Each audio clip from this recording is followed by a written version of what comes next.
Olá, pessoal! Estamos aqui para um programa especial de Natal, um programa onde nós vamos viajar, fazer os passos com Jesus, com um convidado muito especial, porque o aniversariante, é lógico, é Jesus. Então, por que não vivenciar uma viagem com ele? Então, é isso que nós vamos fazer, com um convidado especial que foi a Israel, Jerusalém, toda aquela região, que participou dos trabalhos da faculdade de lá, de Israel, foi a lugares que não são abertos a público, somente a pesquisadores, e traz para a gente aquela essência que a gente tem vontade de sentir, de pensar, de respirar. Então, é isso. Vem com a gente hoje, tá? Aqui na TV Mundo Maior, programa Reconstruindo Emoções, sábado às 19 horas. É isso. E nos acesse pela playlist, tá? Beijinho carinhoso. E hoje nós estamos aqui com um convidado muito querido, um convidado muito especial, um filho do coração, que é Fabrício Belotti. Fabrício é uma pessoa que se especializou nas passagens de Jesus. Ele foi para a faculdade em Israel, fez tudo que você não consegue imaginar que poderia ter feito, ele fez. Então, nós trouxemos aqui para fazermos um programa especial, um programa de Natal especial. Fabrício, seja bem-vindo ao nosso programa. Obrigado pelo convite, Iraci. Muito feliz de estar aqui. Fabrício, como é que foi para você a sua viagem para Israel e fazer aqueles passos de Jesus e vivenciar aquilo? Porque aquilo a gente vivencia, a gente não vê. Sem dúvida, Iraci. Foi maravilhoso. Eu não esperava. A gente sempre vai com a expectativa de ter alguma emoção, né, Iraci? Alguma sensação. Você não passa pelos lugares onde Jesus Cristo passou esperando que vai sair dali incólume e que não vai ter nada. Mas superou muito as minhas expectativas. Superou mesmo. O Estado de Israel, ele é um Estado preparado para receber o turismo religioso, receber as pessoas que vão em busca não só das visitas turísticas típicas ou tradicionais, porque os lugares onde ali a gente mantém a preservação arqueológica, histórica, são lugares de muita representatividade, principalmente para nós que somos cristãos. Então você tem lugares de culto ainda preservados, igrejas, para a tradição judaica, sinagogas. Se encontra a sinagoga de Cafarnaum, a sinagoga de Magdala, o lago de Genezaré. Então tem muito lugar que é lugar onde Jesus esteve. E, Iraci, com muita segurança, com base nas pesquisas históricas e arqueológicas, a gente consegue precisar alguns lugares que, de fato, Jesus Cristo andou ali. Então, quando você chega num lugar, como, por exemplo, o Cafarnaum, que é um posto comercial, e ali tem uma sinagoga onde Jesus Cristo abriu o rolo de Isaías e falou, olha, essa profecia se cumpriu, aliás, se cumpriu em mim. E quando você chega num lugar onde essa cena aconteceu, nossa, não tem como você passar por ali e simplesmente sair dali indiferente a isso, porque aquilo ali, para nós que realmente nos dedicamos à busca da nossa espiritualidade, aquilo é algo muito marcante. Aquilo foram palavras que Jesus falou num contexto onde ele estava, numa cena onde ele estava. Então, assim, foi muito bom para mim estar andando em Israel. Eu fui com um grupo de estudo, como você comentou, maior parte deles religiosos, cristãos, de diversas denominações religiosas. Existiam evangélicos, existiam católicos, existiam espíritas, e a gente foi em busca de um trabalho de pesquisa e desenvolvimento pessoal no texto. Então, existem grupos que visitam esses lugares, são lugares preservados arqueologicamente, historicamente, e eu fui para aprofundar os meus conhecimentos. A gente tem estudado, tem lido, e eu fui lá. E existe um grupo da Universidade Hebraica de Jerusalém, que é muito tradicional, uma universidade muito séria. Ela tem um departamento de arqueologia que é respeitadíssimo ao redor do mundo, com gente séria, e Iraci, curioso e interessante, que é a Universidade Hebraica de Jerusalém, é uma universidade de judeus, portanto não são cristãos. Portanto, eles não têm nenhum interesse de criar um fato sobre Jesus, porque eles não acreditam em Jesus como Messias ou não são cristãos. Nossa. Então a gente tem ali, do ponto de vista científico, do ponto de vista secular, digamos assim, uma certa isenção religiosa. Porque perguntar para um líder evangélico o que ele vai achar, ele pode misturar Ele a puxa o rabo crença do peixe para, né? Exatamente. Então ele coloca a crença dele na frente do que seria a ciência.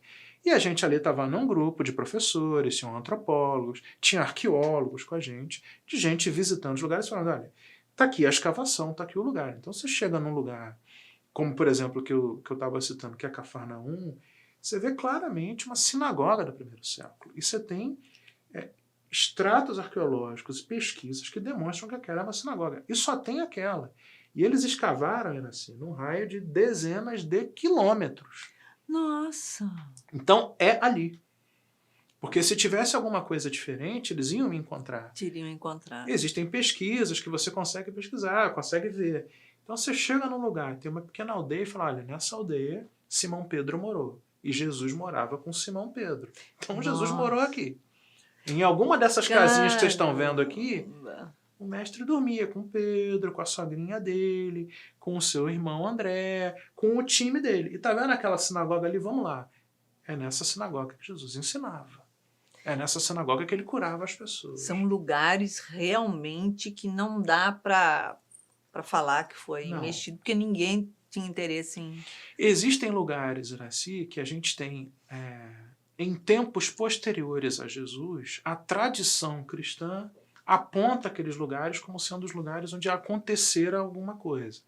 Eu vou te dar um exemplo. Na cidade de Jerusalém, você tem os muros de Jerusalém, que são muito posteriores a Jesus, né? Vem da época bizantina, 3º e 4º século, portanto depois do Cristo. E existe o lugar que é o Monte das Oliveiras, famoso Monte das Oliveiras, Sim. Lugar da última oração de Jesus, a famosa oração onde Jesus se dirige a seu Pai, falando com o Pai que está consumado a sua vida em encarnação e que deixando a desejo de seu Pai, como Jesus sempre faz, se ele seguiria ou não, o famoso afasta de mim esse cálice, mas como tu queres. Existe um monte. Nesse monte, Iraci, tem uma igreja enorme, lindíssima, e nessa igreja, dentro dessa igreja, tem um lugar onde tem a rocha onde Jesus Cristo fez a oração. Isso é muito complicado e muito difícil de precisar. Num monte, eu não vou poder dizer que Jesus Cristo... Foi essa rocha em vez dessa, mas foi coisa aquele assim. monte. E ao lado, e isso conversa muito com a gente, ao lado, tem um mosteiro franciscano. Com um lugar muito preservado. Você voltou às raízes. Típico dos franciscanos. É bem ao lado da igreja. Tem a igreja muito visitada, muito turística e tal. E ao lado tem um lugar mais quietinho, que ninguém vai. Então você tem os franciscanos lá limpando, cuidando das árvores. Típico franciscano. Varrendo. Que é um pedaço enorme, gigantesco do monte. E os franciscanos ali cuidam do que existe ainda hoje preservado da característica do monte. O monte, o cultivo da azeitona, que eles pegavam e amassavam para gerar o azeite, que era usado na alimentação, usado para a iluminação, eles queimavam o azeite. A gente tem parábola de Jesus falando isso. A gente lá no templo franciscano, no mosteiro, achou restos dos moinhos de azeite, achou oliveiras da época de Jesus, achou a tradição preservada dos judeus, como é que eles faziam. Caramba. Você vê outro contexto, outro relevo. Eu não sei se Jesus esteve ali, exatamente ali. Mas era o que o povo fazia, o que... Mas a gente tem uma preservação, Iraci, muito grande do contexto da época. E aí a gente responde as nossas perguntas. Mas o que Jesus Cristo foi fazer? Por que eles estavam ali? A cidade estava cheia, era a época da Páscoa, não tinha hospedagem para todo mundo, era muito comum que eles fossem se abrigar nos montes, nos parques. E ali era um lugar úmido porque tinha muito moinho de azeite e muita oliveira. Então eles iam se abrigar no calor do deserto, num lugar como hoje a gente poderia ir num parque. para não ficar ao relento, era um outro contexto social. É. Você não ia achar um hotel há 2.000 anos atrás. Com certeza. Então eles se abrigavam nas casas das pessoas, os orientais tinham essa característica de hospedar, mas quando não dava, estava lotado, eles iam para os lugares públicos, e o monte era um dos lugares públicos. Você tinha ali alguns animaizinhos, os camponeses ficavam por ali, as pessoas de menos recursos, que era o grupo de Jesus, e eles ficavam por ali. E eles oravam, cantavam, se alimentavam, e no caso de Jesus foi a última oração que ele fez. Nossa. Então, você vai, eu lembro de eu visitar esse é um mosteiro franciscano, eles não andam reclusos como os franciscanos não, mas eu lembro da gente entrando por ali, a gente teve não é um lugar público, a gente teve um acesso especial que os professores da Hebraica de Jerusalém solicitaram, os franciscanos bondosamente nos receberam, permitiram a nossa entrada, muita visitação ali, mas ali a gente queria, na verdade, estar um pouco no ambiente, fazer as nossas orações. A gente abriu ali o texto de Mateus, que narra os últimos momentos de Jesus, fizemos uma leitura, fizemos algumas orações, e foi um lugar de profunda energia, né? É provável que alguém da época lá de Francisco tem estado com a gente ali, porque o que a gente experimentou, Iraci, de emoção, de sensação, de estar nesses lugares, foi muito profundo. Como é muito forte, né? Tudo com Jesus. Então você tem um monte, você tem lá em cima Cafarnaum, preservar. O lago de Genezaré, Jesus andava por ali o tempo todo. Você consegue, Iraci, visitar o lago. Ao lado do lago de Genezaré, eles acharam uma embarcação da época de Jesus. Retiraram a embarcação do lago. Todo um trabalho. Preservaram a embarcação e colocaram no museu da embarcação.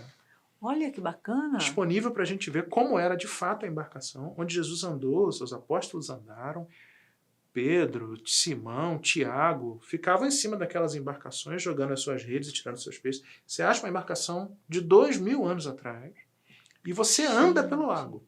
Você pega um barquinho e vai lá para o meio do lago e pode ficar lá no lago onde Jesus andou. Então, nossa Senhora, a Não tem vibração daquilo Não é tem muito como. forte. Você em Magdala chega numa cidade, Magdala era uma cidade próxima do lago também, era uma cidade de pesca, de peixe. Então você vai andando e os professores falam, tá vendo aqui? O mar chegava aqui, aí você vê uma área onde ele recebia uns peixes. Você tem restos das escamas preservadas em extrato arqueológico. Puxa! Era aqui que eles tiravam a pele, a escama dos peixes, e levavam para um outro tanque. Esse tanque é de peixe, porque a gente achou isso, aquilo outro. Aquele tanque era de pão, aquele outro era daquilo. Isso é arqueologia pura. Olha, Não tem nada inclusive, quem estuda e pesquisa isso são professores judeus. Não tem nenhum cristão ali defendendo. E ele fala, ali tinha uma casa, ali tinha outra, e ali tinha uma sinagoga. E quando a gente foi na sinagoga, provavelmente a sinagoga onde Maria de Magdala andou. E onde Jesus também andou por ali. Então é muito interessante. E é muito forte, né? Para nós. Com certeza. Se mexe nas suas energias. Eu adorei a viagem, assim, as visitas.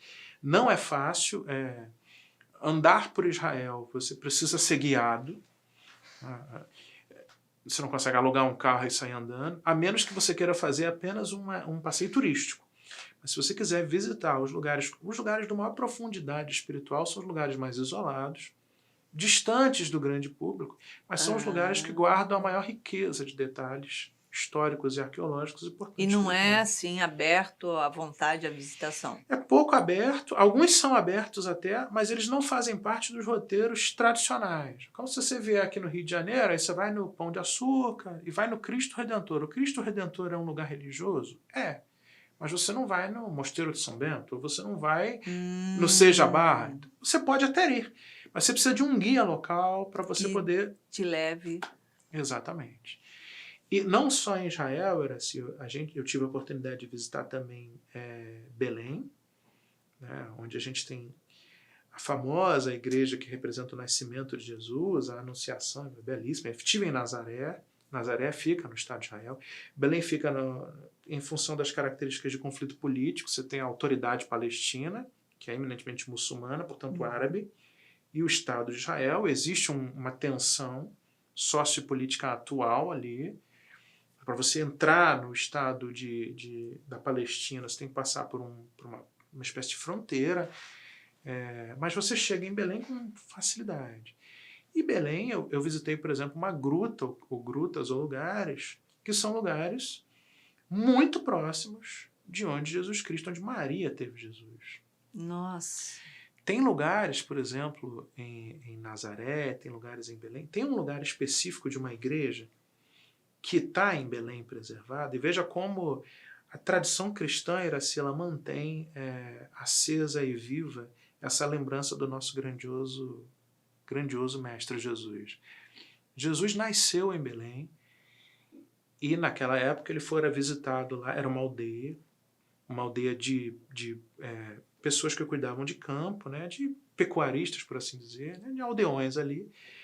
Eles tinham um lugar, e aí eu lembro das parábolas de Jesus, né, quando fala, eu tenho outras ovelhas que não são desse aprisco, e a elas eu tenho que cuidar. Quer dizer, tinha um lugar reservado onde os pastores mantinham as ovelhas cobertas, porque é muito quente. E à noite, mais fresco, eles liberavam as ovelhas para pastar. Belém é isso. E era à noite por causa do tempo, porque era mais fresco, as ovelhas tinham a vegetação, não chove muito, então a vegetação à noite é mais fácil, ela não fica tão quente, o solo. Mas tinha uma grade, isso está preservado, tinha uma gradezinha lá, e tem um redil, que é onde os pastores recolhem as ovelhas ao longo do dia. O que tinha lá no primeiro século é quando um pastor ele vinha gritando, as ovelhas reconheciam e identificavam o grito do pastor naquelas ovelhas e elas se dirigiam para o seu pastor. Porque elas sabiam que eles iam abrir as porteiras para ir pastar. Como um cachorrinho ou um gatinho Já que quando Iraci chega em casa, ele reconhece a voz. Então, o som dos pastores era reconhecido pelas ovelhas. E Jesus tantas vezes se utilizou desse símbolo nas suas parábolas. Eu sou o bom pastor. Vós sois minhas ovelhas. Eu vim para as ovelhas que não são só desse... Eu não vim só para judeus. Belém tem isso. E quando Jesus nasce, o lugar está cheio, tem um censo que foi ordenado pelo imperador, e Maria não tem onde ficar, ela fica num lugar ao abrigo dos pastores. E eles são visitados pelos famosos reis magos, que não eram reis, mas eram magos, mas isso é uma outra história da tradição. Herodes fica sabendo disso, Herodes, que na época é o rei, e quer eliminar, porque Herodes está com medo. Que criança é essa que nasceu? E que lá no Antigo Testamento, tá lá, ele será chamado pelo nome de... Isso é Isaías. Maravilhoso conselheiro, Deus poderoso, Pai eterno e príncipe da paz.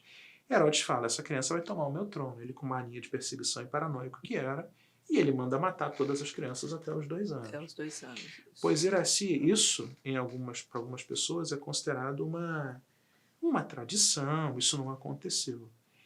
Mas dentro de uma igreja, você encontra, isso não é aberto ao público, restos mortais de ossinhos de crianças, até 2 anos, da época de Jesus. Ah, meu Deus! Os primeiros mártires, Iraci, do cristianismo, não foram Estevão, nem Paulo, nem os apóstolos. Foram as crianças. Foram as crianças que deram a sua encarnação, a sua vida, quando Jesus tinha até 2 anos. E que morreram sem nem saber. Para proteger a vida dele. Então, quando você visita uma igreja dessas, até me arrepio falar. Nossa Senhora! Que tem preservado os ossinhos das encarnações daquelas almas que morreram porque um rei teve uma ideia. A gente imagina como essas crianças foram recebidas no plano espiritual e como é que isso acontece. Essas coisas estão preservadas lá. Nossa, isso deve ser... profundo. Muito forte. E mesmo porque a gente sabe que a gente ouve a história, a gente assiste no filme, em alguns filmes, a gente vivencia aquilo, mas você estando presente ali, onde se deu uma dor tão grande, né, que depois vieram as pestes, tem todas aquelas coisas. Então, é algo que eu acho que mexe com a estrutura de qualquer pessoa. Eu acho também, Iraci, e a gente teve essa experiência, né? Eu com um grupo, eu fui com a minha esposa. Quando você visita esses lugares, é inegável a energia diferente que você sente ali. Se você, de fato, tá ali para uma busca espiritual e não somente um passeio, uma visita, e mesmo os que estão, viu, Iraci? Porque é muito comum, as pessoas vão, é um lugar tradicional, mas você vê, quando você está entrando em alguns lugares, muitas pessoas chorando. Você naturalmente entra em alguns lugares, as pessoas fazem silêncio, algumas pessoas curvam suas cabeças, fecham seus olhos. Você vê que a pessoa entrou em reza, em prece, faz uma oração. Então, a coisa te conduz naturalmente para um estado de aproximação com o que quer que a pessoa tenha de sagrado, de espiritual. Você praticamente é convidado a uma reflexão profunda e a uma busca de si mesmo naquilo que está ali. Não tem como ir a ser, não tem como não ser. Caramba. Porque o lugar é muito profundo. E os fatos que aconteceram nesses lugares, é o que você falou, são muito marcantes. Você vê, por exemplo, em determinados lugares, Iraci, um lugar como Magdala, que você tem lá que eu falei, você tem a história disponível e viva ali em arqueologia, em escavações. Você vê um lugar escavado e preservado de 2000 anos atrás. Quando você toma contato com aquilo e conhece os textos de Humberto de Campos, os textos que a gente conhece, você já vai para uma energia. Aí você sai dali e tem perto, geralmente nesses lugares, você tem igrejas. Porque depois de 2000 anos de cristianismo, os nossos irmãos chegaram lá, na boa intenção de preservar a tradição cristã, construíram os maiores altares a Deus. Aí você entra numa igreja, você tem uma pintura de um grande pintor ou uma escultura que lembra o que aconteceu em Magdala, qual era a intenção de Jesus em curar Maria, a tensão entre Pedro e Maria de Magdala, e o artista representa aquilo, isso 300, 400, 500 anos depois, numa belíssima imagem que você vê num vitral. Aquilo te emociona. Aí você sai dali, tem um grupo de franciscanos, e eles estão em todos os lugares.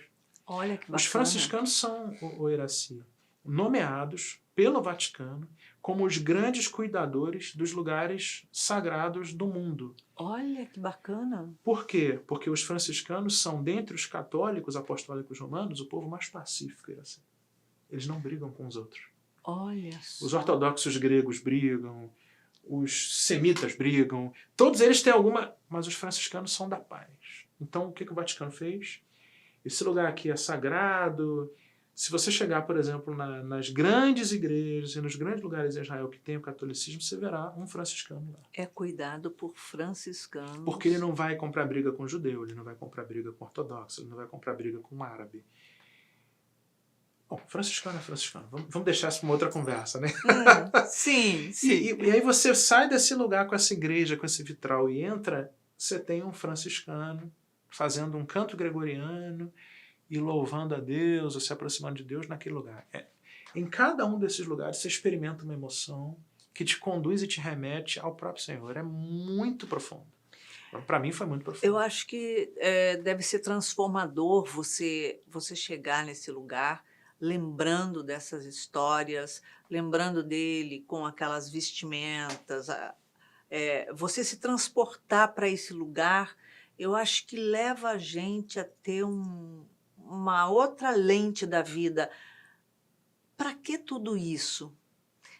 Se era tão simplicidade, né? E a gente passa a vida em busca de tantas coisas e não precisa. Ele era simples, ele tinha... Essas viagens que ele fazia, era sempre para levar ensinamentos, para levar socorro, né? Ele tinha uma trajetória, mais ou menos? Tinha, sim, Iraci. Sim, Jesus começa é o que a gente recolhe dos textos, dos evangelhos, e isso também nos estudos, né, reconhecido. Jesus, em algum momento, está em Nazaré, que é onde ele fora criado, sua mãe era de lá, seu pai, José encarnados, eram de lá.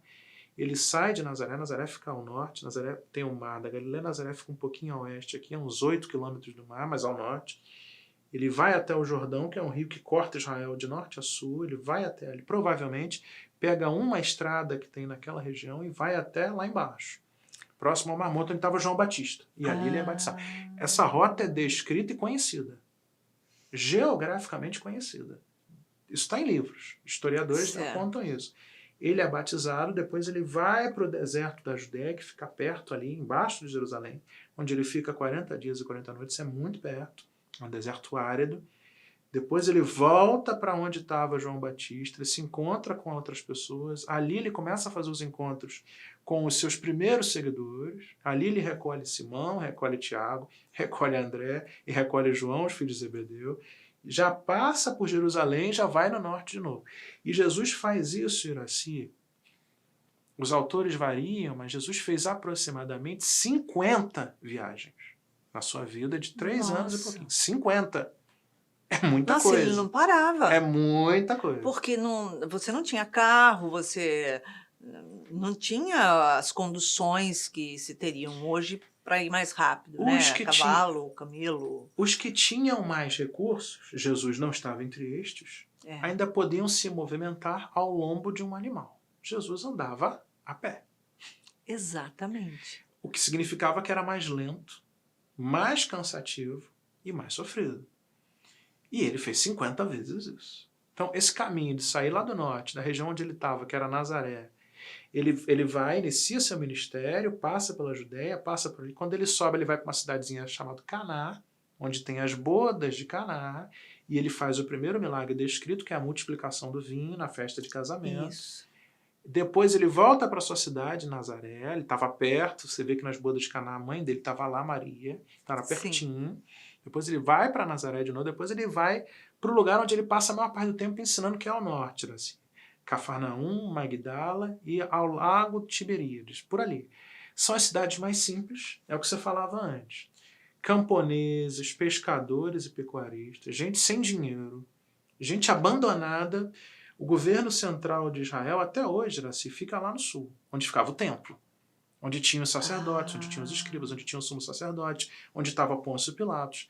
O norte, na Galiléia, era a terra onde tinha os pobres, agricultores, a pobretada que plantava e colhia. Tanto é que quando Jesus aparece no templo, isso está no Boa Nova, no livro, o sumo sacerdote fala, Galileu, o que fazes nessa? Galileu era o Paraíba, o nordestino. O que ele está fazendo aqui? É isso, é um paraibano vestido a caráter, um mato-grossense, na Avenida Paulista, em São Paulo, na frente de um banco. E aí alguém olha para ele, um diretor financeiro, e fala, nordestino, o que você está fazendo aqui? É isso que narra aquele. Então Jesus estava por ali. Jesus estava numa região que tradicionalmente era uma região esquecida, abandonada, com muito preconceito e completamente apartados do governo político central, que também era religioso. Porque, verdade seja dita também, Iraci, Emmanuel fala isso no A Caminho da Luz, o povo judeu era um povo que tinha uma dedicação grande à sua tradição religiosa. Então, a religiosidade estava intricada na vida deles. Todo sábado, o pessoal parava, toda sexta-feira, 18 horas, eles paravam para o Shabá. E paravam mesmo. Tem que ser religioso para fazer isso. O povo inteiro. Todo mundo, a nação inteira, da criancinha ao mais ancião. E paravam, se estivessem lá no sul para ir no templo, ou no norte, na sinagoga, para cantar e louvar para Deus. Isso é um povo religioso. A gente pode falar o que quiser. Com certeza. Mas eles são um povo religioso. É. E as pessoas tinham a religiosidade intricada na vida. Mas qual é o ponto, Iraci? É porque esses mesmos religiosos eram também, os coordenadores eram políticos. Uhum. Então você chegava no templo, como Jesus chegou, ele não tinha muito dinheiro para comprar as melhores ofertas. Ele começava a ser discriminado daí. Ele vinha do norte, que era longe do templo. Ele não tinha tempo, ele não tinha condições de ir no templo todo dia. As viagens que Jesus fazia, inclusive, assim, algumas delas foram para ir ao templo, que era uma característica da religiosidade judaica. Que tinha necessidade de ir lá pregar. Ir ao templo. A Páscoa, a última festividade da qual Jesus participou encarnado, ele estava cumprindo um requisito da religiosidade judaica. Ele estava saindo da sua região e celebrando a Páscoa no templo em Jerusalém. Maria, aos 12 anos, quando Jesus ela está indo no templo com José e com a sua família cumprir uma festividade judaica. Então as viagens faziam parte em função da religiosidade judaica. E Jesus não se afasta disso. Ele pega isso e usa isso como um símbolo do seu ministério. Aí ele se aproxima do templo e fala dos pescadores. Eu não vim para pescar peixe, meu amigo. Eu vim para te ensinar a pescar almas. Pescar almas. Ele fala dos agricultores. Olhai as videiras. Ele fala das ovelhas, dos pastores, inclusive se reconhecendo como tal. Então ele vai pegando essas características e usa isso como símbolo do seu ministério. Mas ele viajou muito. E ele foi ao templo, ensinou ali, e isso era um problema, porque Jesus não era sacerdote, Jesus não era líder religioso, não era fariseu, mas quando ele chegava no templo ele falava coisas que as pessoas ficavam abismadas pelo patrimônio espiritual que ele tinha. E ele mexia com interesses, né, Iraci? Porque quem é esse homem que está falando? E aí só tinha duas alternativas. ou ele virava um sacerdote fariseu, né? Se juntava ao partido para fortalecer politicamente, esse não era o interesse de Jesus. A Judas pensou que esse fosse o caminho, mas Jesus mostrou para Judas que não era o caminho. Ou ele seria retirado do convívio público. Foi o que fizeram. Não dá para ter um homem com esse conhecimento, que prega o amor, a paz, a bondade, que quando passa vem multidões atrás dele. Que cura. Que faz cura, que faz milagre, que conhece Jesus aos 12, provavelmente aos 13 anos, porque com 12 anos tem o Bar Mitzvah, que é a cerimônia que pega o judeuzinho, um homem, e transforma ele num homem de verdade. E aí você atinge a fase adulta, tem uma cerimônia para isso. E Jesus, provavelmente, antes dessa cerimônia, não seria recebido por um líder religioso, muito menos no templo, muito menos numa região de festa. Então, provavelmente, aquela cena de Jesus no templo, onde a família volta e depois o pessoal lembra dele e volta para pegar, deve ter sido aos 13 anos. Como é que um menino de 13 anos está sentado aos pés dos grandes sacerdotes do templo, dialogando de igual para igual? 13 anos. Era um fenômeno. Não tem. Então ele gerou uma série de tensões ali e ele arrebatava todo mundo. Nicodemos, que era sacerdote do Sinédrio, rico, famoso, conhecedor da lei, vai na calada da noite. Aliás, ali perto no sul, Jesus estava em viagem, saiu lá de baixo, foi na casa de Marta e Maria, que ficava em Betânia, 3,5 quilômetros de Jerusalém, e ali ele pregou, falou com as pessoas, a Nicodemos ficou sabendo, foi lá de noite escondido, falou, deixa eu ver quem é esse homem. E voltou, que foi quando Jesus falou, não, você tem que nascer de novo, para você entender o que é isso. Falou, como é que eu, um homem velho, posso nascer de novo? Não, você não está entendendo, Nicodemos. Você não vai nascer em carne, você vai nascer em espírito. E aí Nicodemos voltou um pouco mais assustado. Deu um nó nos neurônios dele. Mas Jesus estava ensinando. Então Jesus ensinou no sul, Jesus passou pela região ali do que a gente chama de Vale do Jordão, né? do norte a sul, ensinou aquelas aldeias, ensinou lá embaixo. Tem uma passagem que eu adoro e a gente passou por perto, não tive a oportunidade de visitar porque é muita coisa. Tem que voltar. Tem que voltar. Ele passa pelo sul e o caminho principal de retorno, como era muito quente, eles buscavam as estradas que estavam mais próximas de rio ou de lago. Sim. Você não tinha veículo, você andava a pé ou com animais. Naquele sol do cão. Então o que você fazia? Andava-se muito à noite, por causa do sol. Durante o dia você buscava um abrigo, uma hospedagem. Ficava quietinho lá. Ou andava até muito cedo, quando o sol começava a esquentar. Ninguém andava meio-dia, 1h da tarde, debaixo do sol num deserto. Ninguém faz isso. Aquilo deve queimar até os neurônios. Você não tinha um tênis, né? Você tinha umas sandálias cozidas ali com lã de carneiro, ainda preservadas algumas. Então Jesus ele andava provavelmente pelas estradas típicas ao longo do Rio Jordão, porque era uma fonte de água, era uma fonte de peixe, era uma fonte de alimento. Tinha que alimentar os animais, tinha que dar água para os animais, quando estavam com os animais. Você podia se banhar. Ao longo desse caminho, os exércitos romanos estavam passando por ali, então você tinha proteção. Porque se você andasse... Jesus fala dos salteadores da estrada. Aliás, a parábola do bom samaritano, é onde há um lugar que é longe de uma estrada principal e que um homem foi achado. Jesus ensina o tempo todo. E ele usa esse contexto sociopolítico, cultural da época para dar um ensinamento. Mas o que eu falava, Jesus, em algum momento, ele sai de Jerusalém, ao invés de voltar por esse caminho, ele resolve enfrentar um caminho pelo meio. Mais árduo. E ele passa por Samaria. Samaria, você tem a região da Judéia, você tem logo em cima a região de Samaria, e mais acima é a Galiléia, onde ele ficava. Ele geralmente ia para leste e subia pelo Rio Jordão. Ele resolveu sair de Jerusalém e enfrentar o deserto. Ninguém fazia esse caminho, por 2 razões. Calor, estrada perigosa, super complicado. Não tinha nada por ali, rio, nada. E tinha Samaria. Samaria era um povo, os samaritanos, que definitivamente não gostavam dos judeus. Mas ele vai para Samaria, chega em Samaria, diz o relato evangélico, ao meio-dia, o seu grupo de apóstolos se afasta para conseguir água, comida, e ele vai para um poço e vem uma mulher, a samaritana.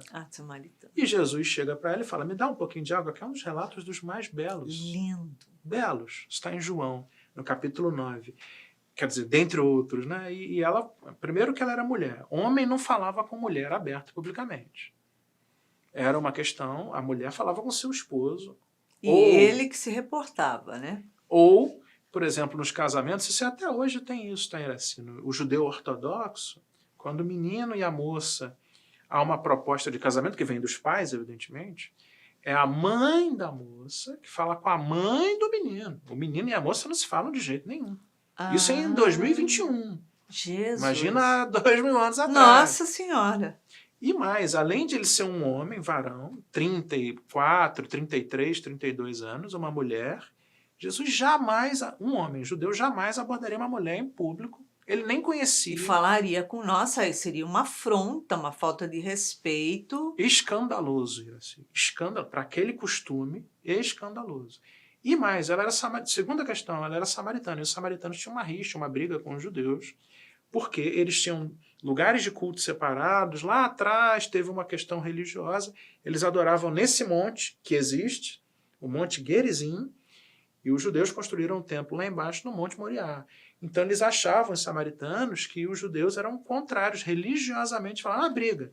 Como a gente tem hoje a briga entre os cristãos ortodoxos e os cristãos, os católicos apostólicos.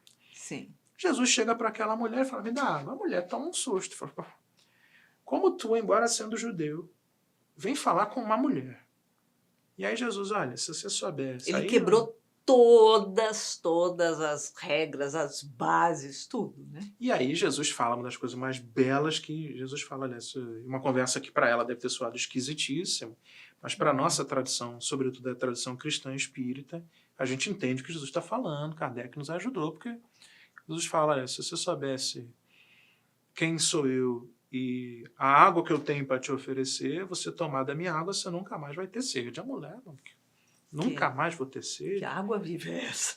Você, judeu, adora no Monte Moriá. Eu estou aqui, ela estava numa fonte, num poço chamado Poço ou Fonte de Jacó, que era onde os samaritanos recolhiam a água, está preservada até hoje. Ela falou, olha, ela pensou que era uma brincadeira, uma alusão religiosa. Um judeu está aqui caçando de mim.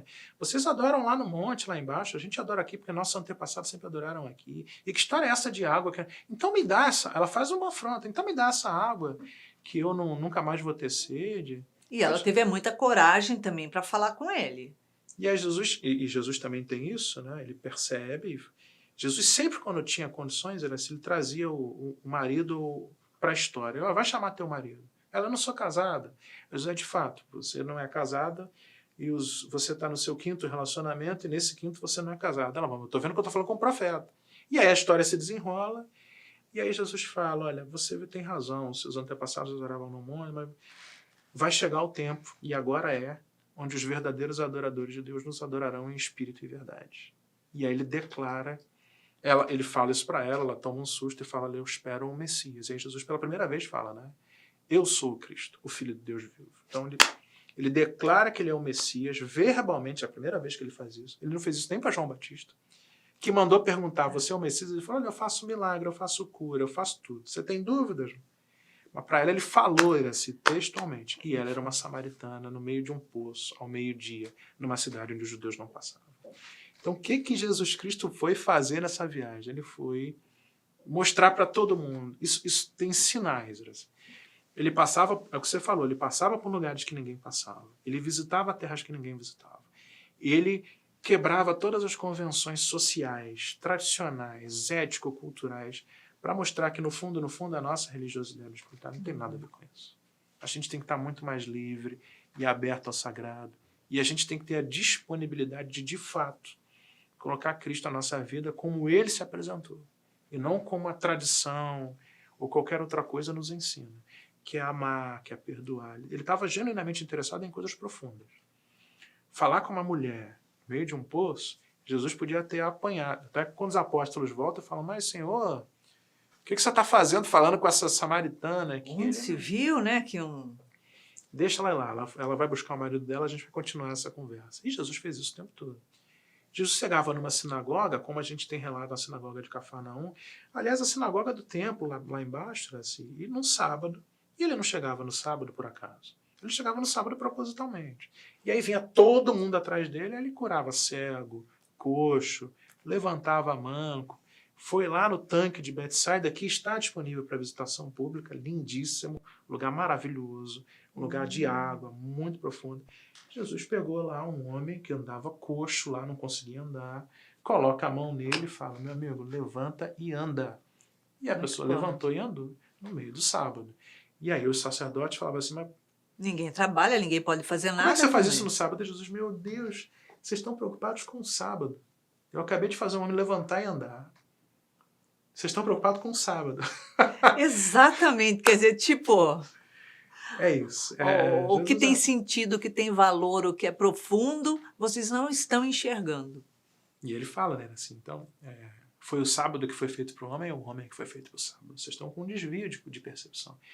E eu acho mesmo, assim, que esse tipo de viagem, né, esse tipo de oportunidade que talvez alguns de nós tenhamos encarnados, ele nos coloca diante dessas questões, é o que você falou, da gente fazer uma reflexão nossa, né, da nossa encarnação, daquilo que a gente vive, das nossas dores e sofrimentos, alegrias e felicidades também, e trazer isso para um significado real. Eu acho que você falou no início, essa é uma coisa que para mim é muito, muito profunda e muito real. Jesus não tinha nada. Jesus era um andarilho nordestino de uma sociedade machista, segregadora, preconceituosa. Total. E ele não tinha nada. Jesus poderia ficar no norte, lá no pequeno trabalhozinho de José, uma cheio de carpintaria. rituais. E ele podia seguir a vidinha dele, ia se casar com uma judia escolhida pela Maria, ia seguir a Torá. Não, ele deixa de lado, obviamente ele tinha um propósito, ele deixa de lado isso e desce. E ao longo de todas essas viagens, ele nos ensina que a gente, na verdade, não precisa de nada disso para se aproximar do Pai. Exatamente. E ele traz de uma forma... ele era firme, falava com muita austeridade, mas com o mesmo momento, com uma doçura que tocava os corações. E ele tinha um diálogo muito grande com as mulheres. Profundo, Iraci, profundo. Jesus era seguido por mulheres, o que era escandaloso. Porque as mulheres, a mulher, a menina, nascia e ficava com seu pai e sua mãe, até o momento de se casar, casamento arranjado. Depois ela saía da sua casa e ia para a casa do seu marido e ficava com o seu marido. Tinha filho, cuidava dos filhos e morria. Essa era a mulher judia do primeiro século. Não tinha relações, não tinha nada. A mulher não era autorizada a falar em público com alguém, a não ser com o seu marido presente. A mulher não se dirigia a ninguém. Isso era escandaloso. E as mulheres não só estavam... Jesus recebia as mulheres. Aliás, as mulheres andavam com Jesus. Isso era então, muito, muito, muito porque diferente. o diálogo dele, assim, os diálogos que ele vem e que traz inteligência, que traz... É com as mulheres, né? Como foi o caso da Samaritana, onde ele falou para uma mulher que ele era o Messias e não tinha falado para homem nenhum. Como com Maria de Magdala, que Simão Pedro, como bom judeuzão, arraigado, olha, Jesus, meu mestre, essa mulher, Simão, deixa a Maria aqui, ela tem muita fé, deixa ela comigo.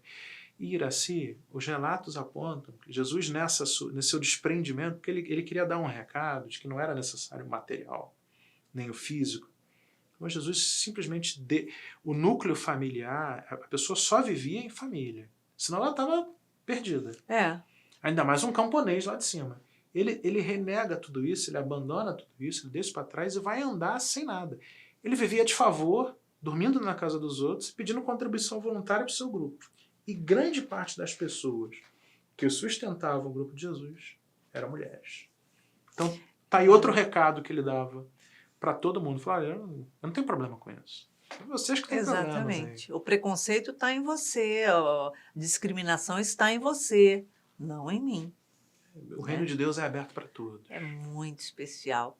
Por isso que eu te trouxe para falar nesse especial de Jesus, especial de Natal, porque você conta vivendo a caminhada, vivendo a viagem, vivendo o local, você conta estando e leva a gente junto. Ah, que bom. Isso que é muito bom. Que bom. Então, olha, muito obrigada. Obrigada a você pelo convite. Assim, é bom uma alegria falar dele. muito grande, Fabrício, ter você aqui com a gente, para falar do aniversariante do mês, para falar de Jesus. A festa é dele. A festa é dele e só tem Jesus.